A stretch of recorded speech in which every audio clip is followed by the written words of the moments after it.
Tuh. Mulut sampah gitu kan. Ibu doang sih. Ya, dari ujung ke ujung nih. Ibu doang paling pintar.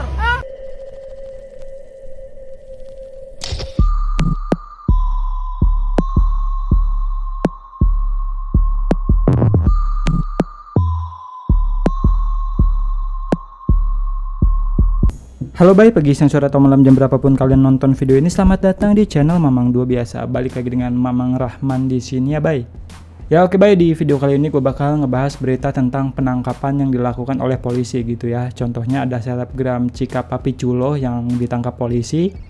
Terus ada tiktoker Galihlos gitu ya, yang akhirnya juga ditangkap polisi gitu Dan terakhir ada ibu-ibu pengemis gitu ya, yang lagi viral banget gara-gara dia suka marah-marahin orang yang nggak ngasih dia gitu Dan si ibu-ibu ini tuh masih belum ditangkap polisi juga gitu ya sampai saat ini. Ya oke lah tanpa basa-basi kau ajak happy-happy, langsung aja nih ya kita masuk ke pembahasan kita kali ini. Cus.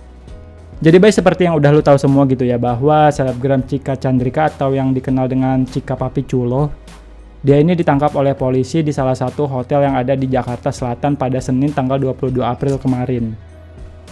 Dari hasil penggeledahan polisi, ditemukan barang bukti berupa cairan ganja yang berada di dalam rokok elektrik.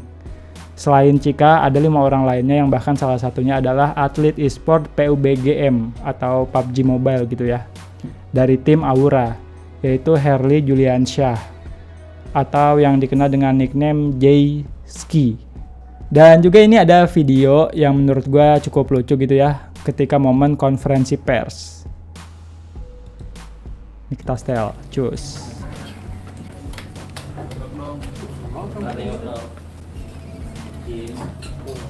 Udah.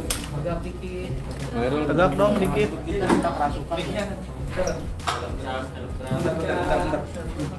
Ayo yang selebgram mana? Ini wartawannya malah ngabsen gitu ya. Cika mana Cika? Yang e-sport mana yang e-sport? Tuh, nanya lagi yang e-sport. Lagi pada di absen. Ya momen lucunya cuma di situ doang sih. Yaitu adalah mulut wartawan yang mewakilkan para netizen gitu ya. Ya sisanya tinggal konferensi pers kayak biasa aja gitu Ya setelah beritanya viral, pihak ortunya si Cika ini menjenguk Cika yang sedang berada di dalam lapas. Dan setelah menjenguk Cika, kedua ortunya si Cika ini langsung digeruduk sama wartawan gitu ya. Dan ketika diwawancara oleh para wartawan, kedua orang tuanya Cika ini tuh mengelak bahwa si Cika telah menggunakan ganja selama setahun. Yang padahal dari hasil penyelidikan pihak kepolisian, si Cika ini tuh mengaku dan juga terbukti gitu ya, telah menggunakan ganja selama 1 tahun. Ya udah ini kita langsung tel video ketika ortunya si Cika ini diwawancarai oleh para wartawan, cus. Kontrol atau bagaimana sih Om? Kecolongan 1 tahun ternyata menggunakan hal tersebut. Oh enggak, salah itu salah ya. Jadi yang benar Langsung ditolak gitu, langsung disanggah. Klarifikasi aja Om. Hanya apa namanya nih? Klarifikasi Om. kemarin biasa. Enggak ada itu salah itu. Kalau mau mengambil berita itu ya langsung dari sumbernya ya. Jadi kemarin ada Wakasan Om. Wakasatnya yang ngomong loh. Dari polisi Om. Menggunakan gitu Om. Oh enggak itu salah. Om bakal ikut proses hukum Om. Om. Salah apa namanya? Lihat aja di HP-nya nggak ada bicara stop nih. Nggak ada apa-apa. Tapi keluarga mengetahui kalau kita pernah memakai. Ini baru ini ya pertama kali ini. Itu kan kesalahpahaman. Bukan bilang memakai itu salah paham. Alasannya mungkin Om katanya kan setahun. Ngejaga banget image anaknya gitu ya. Nah ini video dari ibunya si Cika. Dia cuma permintaan aja, gitu aja, karena ya dia juga Bal. karena emang bukan bilang ada pesta lah, pesta narkoba lah atau apa, nggak ada. Ya masa pesta narkoba bilang-bilang ke ibu gimana dah? Karena dia cuma datang ke situ cuma mau main aja, nggak ada ya. Apapun itu. Ya seperti biasa aja main. Turun tapi likin. Dari itu aja sih. Ada ya, Aman kan? yang banyak kasih tahu circle-nya Cika ya, teman-temannya Apelkin. Awel nih.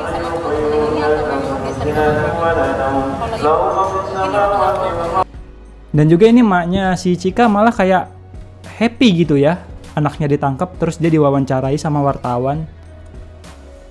Ya kalau anak itu melakukan kesalahan boleh-boleh aja gitu, baik kita nge-support untuk menuju yang lebih baik gitu ya. Cuman kalau nge-supportnya dengan cara membenarkan perlakuan anaknya yang salah atau menutupi kesalahan anaknya, ya itu menurut gue sih udah nggak waras gitu ya. Ya intinya setelah ditangkap oleh pihak kepolisian dan dijenguk oleh keluarganya gitu ya, infonya si Cika ini tuh nggak jadi ditahan di lapas. Dia bakal dilakukan rehabilitasi gitu, Bay. Dan ini juga ada video ketika si Cika mau dipindahkan ke pusat rehabilitasi bersama 5 orang lainnya gitu ya. Ini kita setel nih, Bay, videonya, cus. Ini yang paling depan si Cika gitu ya, Bay. Idi.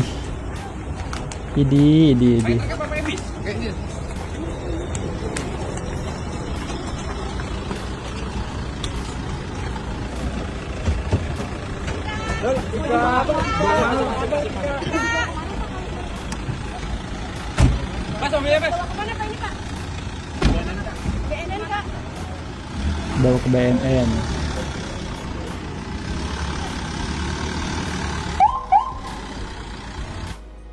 Ya kurang lebih kayak gitu ya, Bay, video si Cika waktu dipindahkan. Ini anjir banget gitu ya. Di dalam tadi cengengesan tapi pas keluar langsung pura-pura malu gitu, nutupin mukanya pakai rambut. Cika drama apa lagi ini yang kau buat ya? Ya, dan ini juga ada video roastingan dari Alvin Daniel gitu ya untuk si Cika papi culo, kita setel.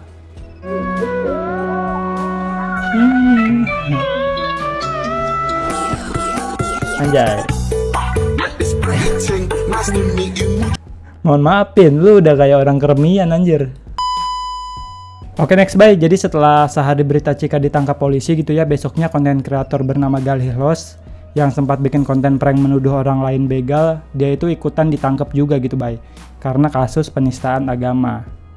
Jadi dia bikin konten kayak wawancara gitu kan, terus dia ini main tebak-tebakan sama anak kecil, yang dimana tebakannya itu membercandakan salah satu ayat suci Al-Quran gitu ya. Ya ini untuk lebih jelasnya kita setel aja videonya, cus. Hewan apa yang bisa ngaji? Apa ya, Bang?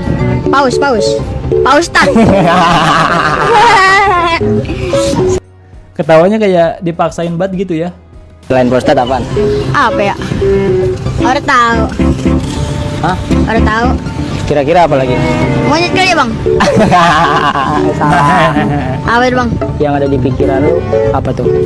Hewan apa yang bisa ngaji? Paus, Bang. Emang paus bisa ngaji? Ora. Yang ada di otak lu apa?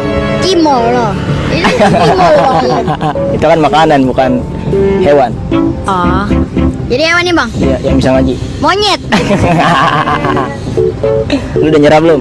Pengen gue sentil elak-elakannya biar kagak bisa ketawa lagi ya. Nyerah. Lu mau tau nggak hewan apa? Apa? Auzubillahi minasyaitonirrajim. Nah, di sini dia kenanya, Bay. Ya kurang lebih kayak gitu ya, Bay, videonya. Padahal menurut gue jawaban dari si bocil itu udah aman banget gitu, Bay. Tapi dianya nih yang malah nyari perkara. Galih kocak. Ya, dan gara-gara video tersebut akhirnya si Galih ini ditetapkan menjadi tersangka gitu, Bay. Ini kita setel ya, permintaan maaf dari si Galih. Assalamualaikum warahmatullahi wabarakatuh. Waalaikumsalam warahmatullahi wabarakatuh. Tujuannya untuk menghibur, Tujuannya untuk menghibur. Biar viral nih. tidak ada. Kapok nih. Saya menyesali semua kejadian tersebut dan saya berjanji tidak akan mengulangi hal tersebut dan saya akan membuat video yang lebih positif lagi ke depannya. Ya kan nunggu lepas. Nama Gimana saya dah? Ini wartawan juga nanyanya yang aneh-aneh lagi. Ya dia lepas dari penjara baru bikin video lagi gitu ya, abang wartawan. Ini pas konten prank nuduh orang begal juga kemarin minta maaf gitu. Sekarang minta maaf lagi, tapi nggak berubah-berubah gitu ya. Lo pikir gue cowok gampangan yang bisa lo begoin dengan cara minta maaf terus ngulangin lagi terus minta maaf lagi? Sorry ya. Ya kayaknya ini tuh bukan pelajaran lagi ya buat si Gali, tapi udah kena batunya gitu, Bay. Ya semoga setelah keluar dari penjara si Gali ini tidak takut untuk membuat konten lagi gitu ya, Bay. Karena pastinya netizen bakal selalu menunggu keblunderan Anda. Oke, terakhir, Bay, jadi beberapa minggu ini, bahkan dari minggu kemarin gitu ya, ada sesosok ibu-ibu yang sedang viral karena memaksa meminta sumbangan. Namun belum diketahui identitas si ibu ini siapa gitu, karena ketika ada warga yang jengah dan meminta KTP si ibu ini tuh bilang bahwa dia tidak punya KTP gitu, Bay. Ya ini untuk lebih jelasnya kita setel aja, Bay, videonya, cus. Saya tahu mana yang musuh, mana yang bukan. Musuh selalu mengikutin saya. Hah? Terus Yang dikatakan musuh itu siapa, Ibu? orang yang tidak memberi tapi dia bahasanya Itu disebut ketus. musuh, Ibu. Iya, wajahnya yang tidak suka dan jawabannya tidak menyenangkan hati saya. Dih. Artinya tidak Ibu tahu sopan. nggak? Jadi yang tidak sopan itu Orang orang yang seperti Ibu itu, bukan yang punya saya. rumah, Ibu dianggap musuh, terima nggak dia nanti? Hah? Pak, Nggak ada hubungan sama Ibu, tapi disebut musuh. bahasa orang Iya, yang betul. baik dengan yang tidak baik itu kan otomatis kita tahu, Pak. Ibu banyak bicara deh, gini aja. Ya, KTP memang mana? Nggak ada. Hah? Kalau nggak ada ya udah, gitu loh. Emang Kalau Ibu kenapa? punya KTP, punya apa? Saya bantu. Sekarang gini aja, kalau saya nggak datang, Bapak orang baik, bantu aja Bapak sama saya keluar dari sini. Udah gitu aja, Pak. Itu ada lurus, belok kiri keluar aja, Bu. Tapi aja kalau Bagus, Bapak bagus, orang bagus. baik, kita tidak perlu berantem, kita tidak perlu bicara banyak. Bantulah saya. Pak Satpam, Cari rezeki. itu aja. Kemudian saya Keluar aja ini. Gitu aja, Pak. Kan Bapak RT sini. Ya, Coba tolongin. Saya tahu mana yang udah baik. pemikirannya udah nggak baik. Kalau memang Kalau saya dari awal Ibu baik, mungkin Nah. saya ceritanya lain dari ya. awal kok nggak kayak Hah? gitu. Bukan masalah. Jalurnya banyak. Sikit. Banyak tuh yang minta sumbangan, yang minta-minta itu tidak ada masalah. Saya tuh Iya. masalah apa? Iya kan tadi orang rumah ya didatangi, ya. Bapak, sekarang temuinlah sama saya sini. Ayo, siapa orang yang lapor? Nggak perlu. Ibu. Nah, di sini aja sudah ketahuan kalian itu menghalangi saya mencari rezeki dimanapun saya berjalan. Sudah dah. Cari masalah Udah, aja. udah Ibu keluar aja. Yuk. Sudah dibilang, saya sudah tahu mana yang musuh saya mana bukan. Ah, iya. Kalau kamu orang baik, saya bilang. Kalau Bapak orang baik, Bapak kan RT di sini. Bapak bantu ya saya. Sudah saya keluar dari sini. Tadi katanya mau keluar, tapi berhenti lagi, udah sono keluar. Sorry, tapi nggak ada pertolongannya sama saya, menyalahkan aja, penyidikan aja. Baik macam apa? Nggak ada itu musuh saya. Ngomongin nyari rezeki gitu ya, nyari rezeki itu yang halal, bukan minta-minta, bukan ngemis. Apalagi pas udah minta-minta dianya maksa. Ih, najis. Dan for your information aja gitu ya, Bay. Awalnya si ibu ini viral karena dia ini marah-marah ke orang yang tidak memberikan sedekah ke dia. Bahkan jatuhnya udah bukan marah-marah lagi gitu, Bay, tapi udah ngehina. Ini kita setel aja ya videonya untuk lebih jelas. Cus. Itu tolol. Tuh, Bodoh. Goblok. mulut sampah gitu kan. Ibu doang sih. Ya, dari ujung ke ujung nih. Ibu doang paling pintar. Kamu salah, kamu puasa ya, kamu salah ya. Iya, tapi kamu berbohong ya. Oh, dan ini tuh kejadiannya di bulan puasa gitu ya, Bay? Kamu bilang tidak Parah. punya uang ya, padahal kamu ditinggal sama keluarganya, sama orang tuanya yang pulang Urusan kampung. saya. Ya, berarti Saya kamu berbohong. Berbohong dari mana? Berarti kamu itu orang munafik. Kamu bukan orang Islam, tapi kamu setan. Waduh. Itu aja cukup, selesai. Ya, kurang lebih begitu ya, Bay, video pertama kali si ibu ini viral. Ini yang gue heran, anggota keluarganya si ibu ini tuh pada kemana gitu ya, Bay? Oh, atau mungkin sebenarnya si ibu ini ditinggal sama anggota keluarganya gara-gara kelakuannya ya kayak begini. Dan gue sempat baca berita tentang ibu ini gitu ya, Bay. Ternyata ibu ini tuh bukan cuma ngemis di satu kota aja, melainkan ada 5 kota yang telah dia kunjungi, yaitu Bekasi, Bandung, Tangerang, Sukabumi, dan yang terakhir infonya ada di Cimahi. Gue ini curiga sebenarnya si ibu-ibu ini tuh bukan pengemis gitu ya, tapi solo traveler gitu, Bay. Dan sebenarnya juga pas di Sukabumi si ibu ini sempat ditangkap gitu ya sama polisi. Cuman dia lepas lagi karena alasan si ibu ini mengemis supaya bisa pulang ke Bandung. Dan di situ juga polisi mengantar pengemis tersebut sampai stasiun. Akan tetapi setelah dilepas dari Sukabumi dan si ibu ini berhasil balik ke Bandung, si ibu ini malah lanjut ngemis lagi di kota Cimahi. Goks. Dan kalau misalnya lu search di TikTok gitu ya, banyak loh video ibu ini berkeliaran di mana-mana. Nih gue jadi bertanya-tanya gitu ya, sebenarnya ibu ini punya keluarga atau enggak gitu bay. Karena di satu sisi gue juga rada kasihan gitu ya, soalnya si ibu ini harus marah-marah mulu di setiap kota. Ya oke lah bay, segitu aja video gue kali ini. Kalau ada info yang salah atau lu mau menambahkan info tertentu, bisa langsung koreksi gue di kolom komentar. Ya kadang gue juga suka ngebayangin hidup gue di masa tua bakal kayak gimana gitu ya. Karena gue takut di masa tua nanti bisa jadi gue kayak sosok seperti ibu-ibu tadi gitu bay. Dalam artian bukan berarti gue operasi kelamin untuk menjadi seperti ibu-ibu itu, bukan gitu ya. Melainkan masih bisa enggak gue nafkahin hidup gue sendiri gitu ya. Terus masih ada enggak gitu ya keluarga kita yang peduli sama kita gitu bay. Ya emang kelakuan ibu tadi cukup ngeselin sih. Cuma di satu sisi rada iba juga gitu. Karena dia kemana-mana sendirian gitu ya. Coba sama suaminya sambil marah-marah, pasti lebih seru. Ya oke lah bay, Mama Rahman cabut dulu ya. Jangan lupa like, comment, subscribe, sama share dong, oke?